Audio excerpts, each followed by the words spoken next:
Well, good morning, everyone. I'm Pierce, and I'm really nervous. I was up at the studio last night with some youth that I mentor. They're helping me edit and work on this piece. So this is new. This is some new, all right? Exclusive. And I'm going to be reading a bit, so please bear with me. All right. So I was asked to speak this morning about revolution. And this is a really exciting subject for me because I'm really into science fiction. And I often dream about a revolutionary future society that has like new dynamics and new rules in a completely different world from the world that we live in today. And people like Octavia Butler, Sun Ra, Parliament Funkadelic, each of them have given us glimpses into a future not yet born. And it is in the spirit of these Afrofuturists that I will speak today about one of the most amazing revolutionaries in human history, and that is Harriet Tubman. So, Harriet Tubman was a revolutionary. To put it another way, she was a superhero of epic proportions. She even had her own superpowers. She could read minds like Professor X. She could see into the future like Marty McFly. She could blend into the night like Batman. And she faced astronomical odds battling evil fleets like Bruce Campbell in Army of Darkness with her shotgun. Now, by show of hands, how many of y'all remember Army of Darkness? Anybody? Okay, so there's this scene where she's like, "This is my boomstick." You know, a lot of people don't know, Harriet walked around with a big ass shotgun. And for those of you who haven't seen the clip, I've queued it up here for you.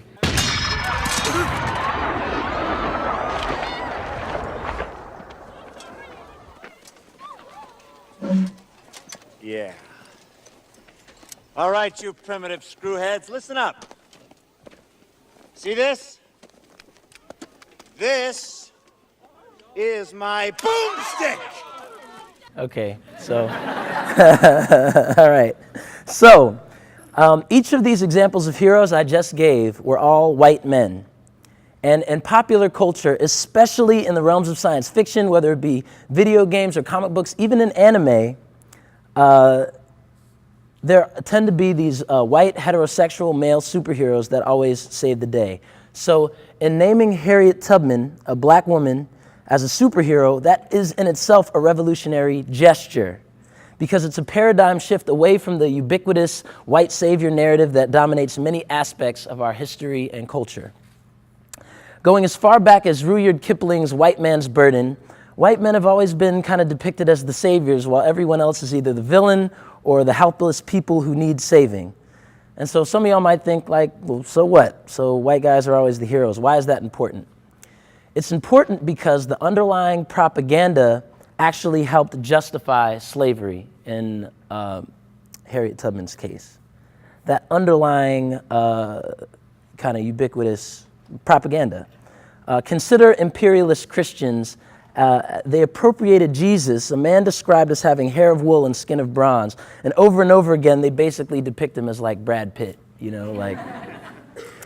And they enslaved and pillaged the global South on the premise of bringing civilization and eternal salvation to the savage African indigenous people. Okay, so that's part of this narrative. This is an image from our studio in Chapel Hills, Cristo Negro, which was also used as the intro slide for the video for today. So Harriet saw right through this. She saw that it was bullshit.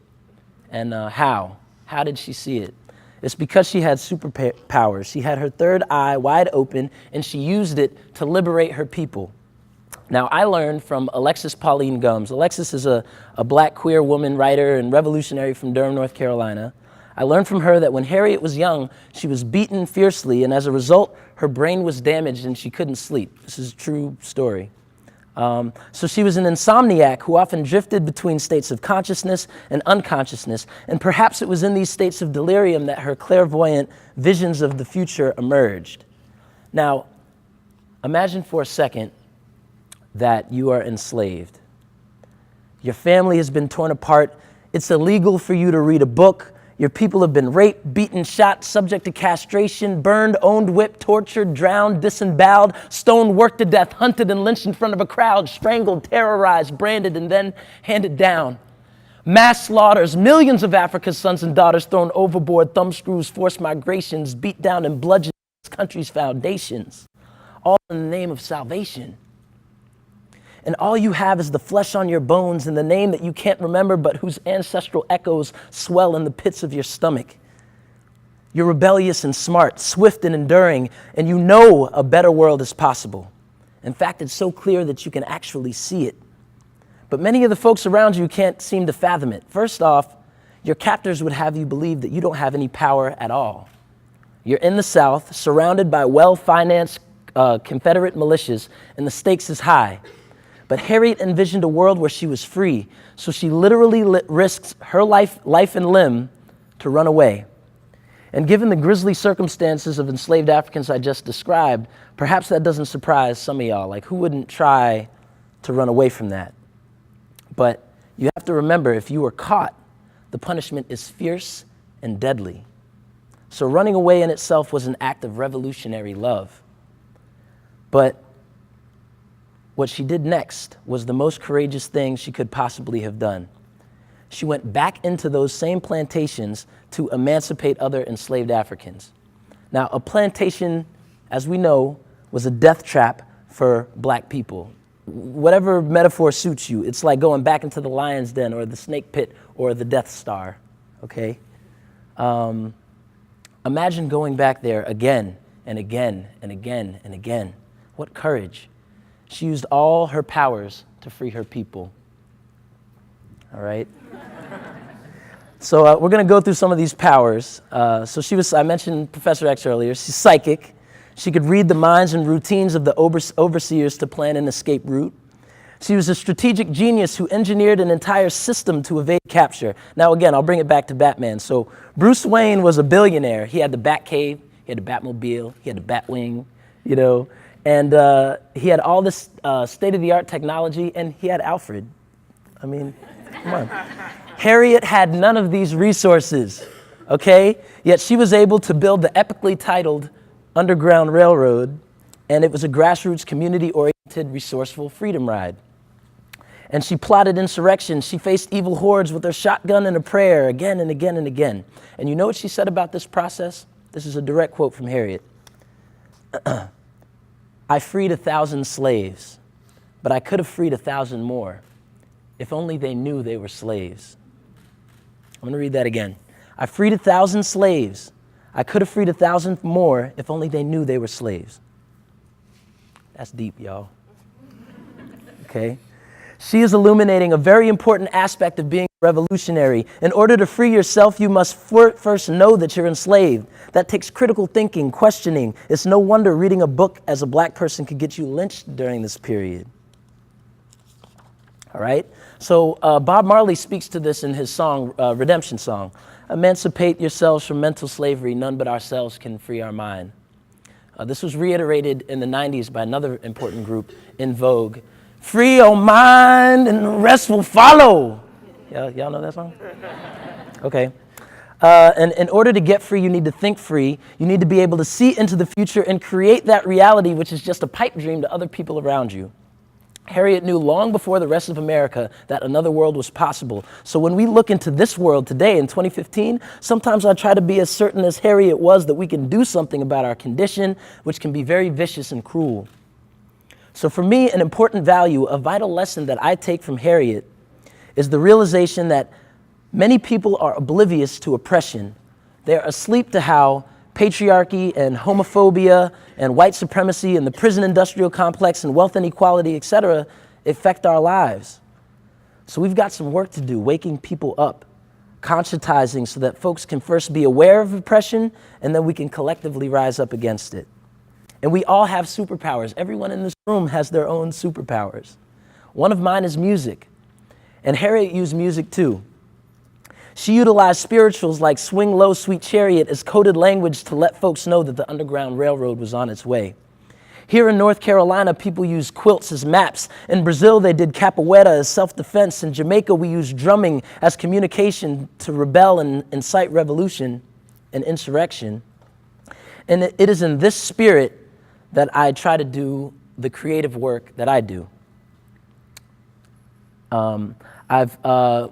John mentioned Beat Making Lab, and I've also co-created a physical space in Chapel Hill called Artivism Studios, where we use the mediums of beat making, emceeing, radio production, and coding to emancipate minds and bodies. Now, Artivism is a Pan-African studio merging the worlds of art and activism, and I got that word Artivism from M.K. Asante's book, It's Bigger Than Hip Hop. And here's what he has to say about Artivism. The artist-activist, uses her artistic talents to fight and struggle against injustice and oppression by any medium necessary. The artivist merges a commitment to freedom and justice with the pen, the lens, the brush, the voice, the body, and the imagination. So Harriet Tubman was an artivist. And she's also my superhero. And so is Octavia Butler and James Baldwin and Nina Simone and Kendrick Lamar. And in our studio on Franklin Street, we practice Pan-Africanism and Afrofuturism when we make beats and when we write rhymes. We trace those beats back to their roots in the Black Arts Movement, back to Congo Square in New Orleans, and back to the West African griot traditions that MCs emerged from. This February, I was in Portobello, Panama, where they celebrate a festival de los Diablos y Congos. This is a carnival tradition where they celebrate the cimarrones, the heroes of Black Panama. A cimarrones is like a maroon in Spanish, the maroons. These runaways fought the Spanish and earned their freedom. And there were two artists from Portobello that we brought back to the studio in Chapel Hill, Jairo and Gustavo Esquina de la Espada, whose family has participated in this festival and this Congo tradition for generations. So we traveled to North Carolina, and they did emceeing, dance, and mural painting workshops. And one of the final mural pieces was that image of Cristo Negros, Black Christ image that we saw earlier at our studio in March. So I want to show you just a brief clip from that residency at the studio. You'll see an MC rapping, who's actually the son of a famous rapper named Geechee Suede from the band Camp Lo. This is his 18-year-old son who came to the studio, participated in the workshop. And then you'll actually see students creating that mural and breaking glass to put it in Cristo Negro's crown. Oh. To the base, can you just trace when I just I was on craters on the moon. Then I just found this cool old dude. Yes, his name is Side Wallace. Yes, I'm from the magic space. I'm wildin'. Do me that I'm silent. Yes, I'm reversing. Then I'm just doing it. Yes, I'm just rebirthing. I messed up, but let me clean up my act when I just react upon that. Oh, I'm too spiffy. Why you acting iffy? Yes, you're softer than Jiffy. Oh my gosh, do it like that. When I just be doing that magic, yes, if I move and cruising. Oh my gosh, when I'm just doing illusions. Oh my gosh, when I'm so exclusion. That's it, back to my